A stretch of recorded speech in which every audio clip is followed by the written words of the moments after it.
അധികാരം ഒഴിയാൻ പോകുമ്പോൾ ജനങ്ങൾ ഏറ്റവും കൂടുതൽ വേഗം ഇറങ്ങിപ്പോകാൻ ആഗ്രഹിക്കുന്ന ഒരു മുഖ്യമന്ത്രിയായി പിണറായി മാറിയിരിക്കുന്നു. കഴിഞ്ഞ വർഷം കേരളത്തിലെ മുഖ്യമന്ത്രി സെക്രട്ടേറിയറ്റിൽ ഒറ്റയ്ക്ക് എത്ര സന്ദർശകരെ സ്വീകരിച്ചു? കേരളത്തിലെ ജനങ്ങളുടെ ഹൃദയത്തിൽ ഇലക്ഷൻ കഴിഞ്ഞിരിക്കുന്നു, തെരഞ്ഞെടുപ്പ് കഴിഞ്ഞിരിക്കുകയാണ്, വോട്ടെണ്ണൽ കഴിഞ്ഞിരിക്കുകയാണ്. ഭരണമാറ്റം ഉറപ്പ്. UDF തിരിച്ചു വരും, ശക്തമായി തിരിച്ചു വരും, ഇടിമുഴക്കം പോലെ തിരിച്ചു വരും. പിണറായി ഭരണം അവസാന നാളുകളിലാണ്.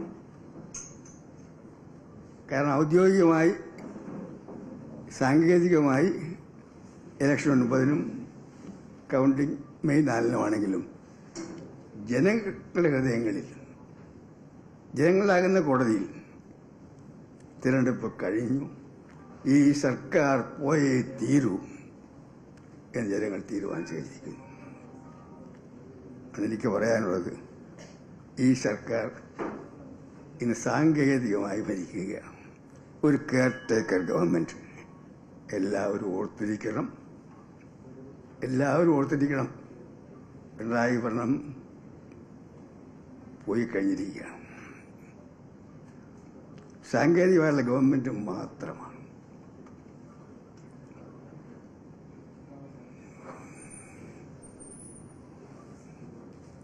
കേരളത്തിലെ ചരിത്രത്തിൽ 10 വർഷം പൂർത്തിയാക്കുന്ന ഒരു ഗവൺമെന്റ് ആദ്യമായിട്ടാണ്. മെയ് മാസം 4-ന് വോട്ടെണ്ണൽ കഴിഞ്ഞ് പുതിയ മന്ത്രിസഭ വരുമ്പോൾ പിണറായി മുഖ്യമന്ത്രിയായ ഗവൺമെന്റ് 10 വർഷം പൂർത്തിയാക്കാൻ പോകുന്നു. ഇതുപോലൊരു ചരിത്ര കേരളത്തിലുണ്ടായിട്ടില്ല. അപ്പൊ അവസാനത്തെ 2-3 മന്ത്രിസഭകളിൽ തിരക്കിട്ടെടുത്ത തീരുമാനങ്ങളല്ല ജനമനസ്സിലുള്ളത്. ആ തീരുമാനങ്ങൾക്ക് കടലാസിന്റെ വില പോലും ജനങ്ങൾ കൽപ്പിക്കുന്നില്ല. ആ തീരുമാനം നടപ്പാക്കേണ്ടത് വരാൻ പോകുന്ന UDF ഗവൺമെന്റാണ്. കഴിഞ്ഞ 10 വർഷത്തെ പിണറായി ഗവൺമെന്റാണ് ജനങ്ങൾ വിലയിരുത്തുന്നത്. 1-ാം വർഷം, 2-ാം വർഷം, 3-ാം വർഷം, 4-ാം വർഷം, 5-ാം വർഷം, അത് കഴിഞ്ഞ് തുടർഭരണം, 2-ാം ഭരണം, 6, 7, 8, 9, 10. ഓരോ വർഷത്തെയും മാറ്റങ്ങൾ. അധികാരത്തിൽ കയറിയ അന്നത്തെ പിണറായി ഗവൺമെന്റ് മുതൽ, അന്നത്തെ മുഖ്യമന്ത്രി മുതൽ, അധികാരം ഒഴിയാൻ പോകുന്ന മുഖ്യമന്ത്രി വരെ ആ ഗവൺമെന്റ് പ്രവർത്തനം ചെയ്തു നിർത്തുകയാണ്. അധികാരത്തിൽ വന്നപ്പോൾ ഒരു ജനകീയ ഗവൺമെന്റായിരുന്നു, ജനകീയ മുഖ്യമന്ത്രിയായിരുന്നു. അധികാരം ഒഴിയാൻ പോകുമ്പോൾ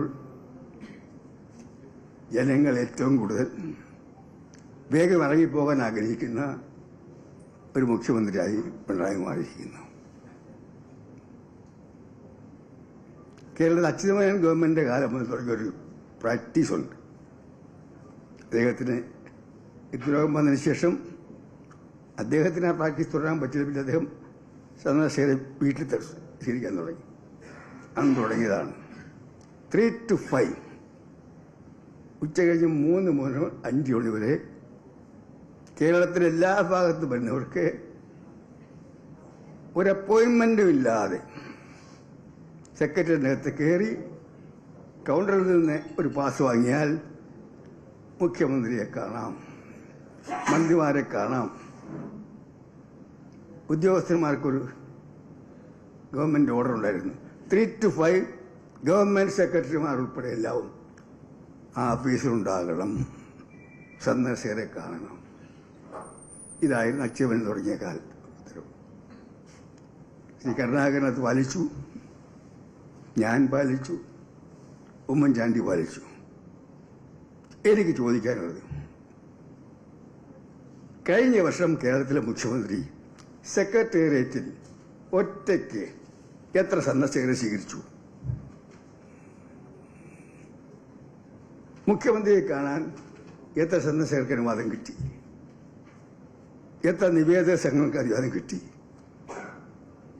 ജനങ്ങളെ കാണാത്തൊരു മുഖ്യമന്ത്രിയായി, അദൃശ്യനായൊരു മുഖ്യമന്ത്രിയായി, PR പരസ്യങ്ങൾ പ്രത്യക്ഷപ്പെടുത്തിയൊരു മുഖ്യമന്ത്രിയായി എൻ്റെ പഴയ സുഹൃത്ത് പിണറായി വിജയൻ മാറിക്കഴിഞ്ഞിരിക്കുന്നു.